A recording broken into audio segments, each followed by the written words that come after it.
जी अस्सलाम वालेकुम। इस वीडियो के अंदर हम सीखेंगे कि आप चैट जीपीटी के ऊपर फ़ाइल किस तरह से अपलोड कर सकते हैं। चैट जीपीटी के अंदर ही हम प्रॉम्प्ट देंगे और उस प्रॉम्प्ट के साथ ही हम कोड जनरेट करेंगे और मैं आपको बताऊंगा आपने कोड को यूज़ किस तरह से करना है ताकि आप चैट जीपीटी को अपना डॉक्यूमेंट भी अपलोड कर सकते हैं। अभी क्या होता है कि आप चैट जीपीटी ओपन करते हैं, न्यू चैट पर क्लिक करते हैं, देन आपके पास सबमिट फाइल करने का ऑप्शन नहीं आता। तो उससे क्या होता है, फॉर एग्जांपल आपकी कोई बहुत ज़्यादा ब्लॉग पोस्ट है या कोई डॉक्यूमेंट है या किसी भी इंफॉर्मेटिव डाटा से रिलेटेड आपको कोई ऐसी जो है वो डाटा चाहिए जो चैट जीपीटी साहब ने पूछना है, आप फाइल नहीं अपलोड कर सकते। तो हम जो है वो चैट जीपीटी को ही यूज़ करेंगे, प्रॉम्प्ट एक देंगे उसको और कोड जनरेट करेंगे और देन मैं आपको बताऊंगा वो कोड आपने यूज़ कहाँ पे करना है, किस तरह से करना है, ताकि सबमिट फाइल का ऑप्शन जो है वो चैट जीपीटी हमें जो है वो जनरेट कर देगा और जब आप उसको यूज़ करेंगे तो आप अपना डॉक्यूमेंट जो है वो अपलोड कर सकते हैं। तो ये सीखने के लिए हम लैपटॉप की स्क्रीन पर चलते हैं, लेकिन उससे पहले चैनल को ज़रूर सब्सक्राइब करें ताकि इस तरह की इन्फॉर्मेटिव वीडियोज़ जो हैं वो आपको टाइमली मिल सकें।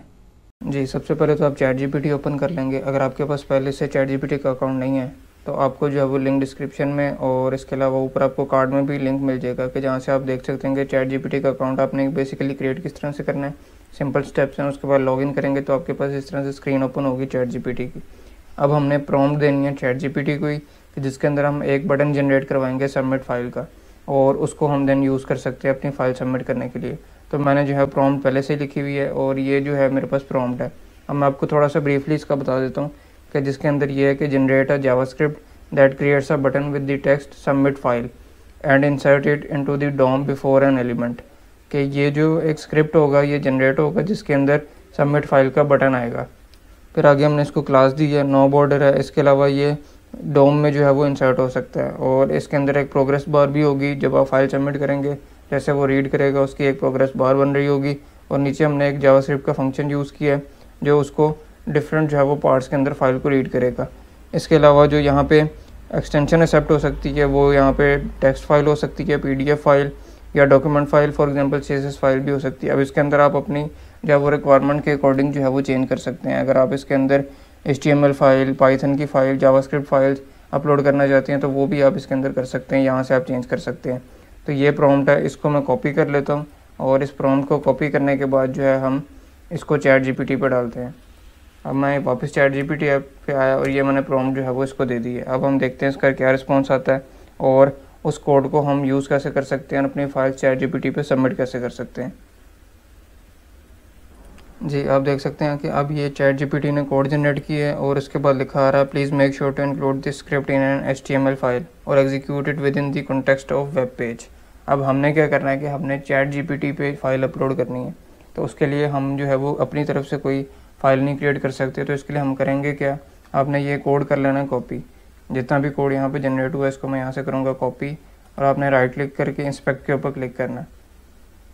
अब जैसे आप इंस्पेक्ट के ऊपर आए आपने कंसोल के ऑप्शन के ऊपर आना है। कंसोल के ऑप्शन के ऊपर आप आएंगे तो आपके पास ये जितने भी एरर्स हैं इनको आप यहाँ से ख़त्म करेंगे और इस कोड को यहाँ पे पेस्ट कर देंगे।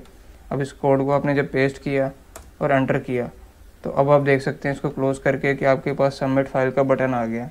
अब इस सबमिट फाइल के बटन को आप यूज़ कर सकते हैं कि अपनी फाइल्स को अपलोड करने के लिए। इसके ऊपर क्लिक करूँगा तो ये मेरे पास जो है वो फाइल अपलोड का ऑप्शन ओपन हो गया। अब इसके अंदर जो है मैं अपनी फ़ाइल अपलोड कर सकता हूँ और हम देखते हैं कि ये किस तरह से जो है वो इसको रीड करेगा। मेरे पास एक टेस्ट फाइल पड़ी हुई है, टेक्स्ट फाइल, इसको मैं ओपन करता हूँ और अब आप देख सकते हैं कि इसने मेरी फ़ाइल के अंदर जितना भी कोड था या जितना भी टेक्स्ट था उसने जो है वो रीड किया और रीड करने के बाद जो है अब उससे रिलेटेड जितनी भी क्यूरीज़ हैं अब आप डॉक्यूमेंट के अंदर क्या कर सकते हैं। अब ये था एक प्रोग्रामिंग फंडामेंटल से रिलेटेड एक बेसिक डॉक्यूमेंट कि जिसके अंदर प्रोग्रामिंग के फंडामेंटल्स को जो है वो एक्सप्लेन किया गया था। वो उसने यहाँ से रीड किया, उसको रीड करने के बाद उसको डिफरेंट पार्ट्स में अपलोड किया और अपलोड करने के बाद जो उसके आउटकम्स थे वो यहाँ पे जो है वो इसने जनरेट कर दिए। अब आप यहाँ पे एक्सेल फाइल भी अपलोड कर सकते हैं, आप CSV फाइल भी अपलोड कर सकते हैं और इसके अलावा डिफरेंट आप फाइल्स अपलोड कर सकते हैं। इवन कि आपके पास कोई कोड की फ़ाइल है वो आप कोड की फ़ाइल यहाँ पे अपलोड करेंगे और उसको अगर आपने समझना है या आप उसको उसके अंदर एक प्रॉम्प्ट लिख सकते हैं कि आप इस कोड को जो है वो एक्सप्लेन करें तो चैट जीपीटी उसको जो है वो एक्सप्लेन भी करेगी। तो ये सिंपली एक मेथड था कि जिस तरह आप एक प्रॉम्प्ट देंगे उसके थ्रू आप कोड जनरेट करेंगे चैट जीपीटी से। उस कोड को आपने कंसोल में जाके पेस्ट करना है और एंटर करेंगे तो आपके पास सबमिट फाइल करने का ऑप्शन आ जाएगा। तो इस तरीके से जो है वो आप अपनी फ़ाइल को अपलोड कर सकते हैं और अगर आपके पास कोई डिटेल में डॉक्यूमेंट है जिसके अंदर आपके पास डिफरेंट क्यूरीज़ हैं तो वो आप डायरेक्टली इस डॉक्यूमेंट के थ्रू अपलोड कर सकते हैं। Thank you very much.